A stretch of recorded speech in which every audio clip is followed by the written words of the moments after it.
একজন ডিভোর্সি নারী স্ট্যাটাস দিয়েছে যে আমি কোনো কিছুর বিনিময়ে যদি আমি আমার স্বামীর ঘরে যেতে পারতাম তাহলে বাকি জিন্দেগি আমি আমার বাপের বাড়ির লোকজনের সাথে কোনোদিনও যোগাযোগ করতাম না।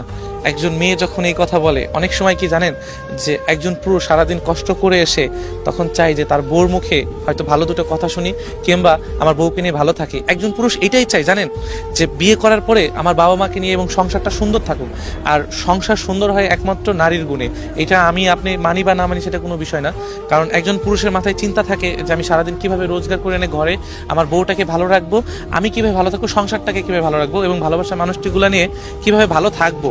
এই চিন্তা করে একজন পুরুষ সারাদিন কষ্ট করে যখন ঘরে ফিরে তখন যদি দেখে বাসায় অশান্তি বা বউর বাপের বাড়ির কারণে বউ অশান্তি করতেছে, তখন এই জিনিসটা খুবই খুবই দুঃখজনক।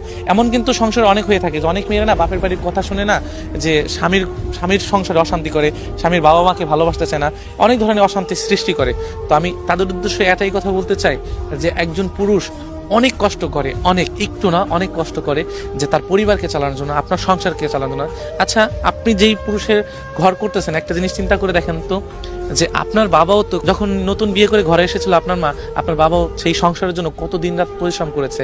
আজকে আপনার স্বামী কষ্ট করেছে, এখন আপনি যদি কোনো কারণবশত সেই সংসারটাকে তছনছ করে দেন তাহলে এটা কোনো মেয়ের বা কোনো নারী জাতির কোনো কাজ নয়। আমি এটাই বলতে চাচ্ছি যে দেখেন, একজন ডিভোর্সি নারী জানে যে আসলে ডিভোর্স হওয়াটা কতটা কষ্টজনক। হয়তো আমাদের জেনারেশনের ডিভোর্সটা খুবই ইজি হয়ে গেছে, ভালো লাগতেছে না ডিভোর্স দিয়ে দিলাম, ভালো লাগছে না আরেকজনের কাছে চলে গেলাম। আর বর্তমানে রিলেশনের বিষয়টা একদম ইজি হয়ে গেছে, এতটা ইজি হয়ে গেছে সেটা হয়তো বলে বোঝানো যাচ্ছে না।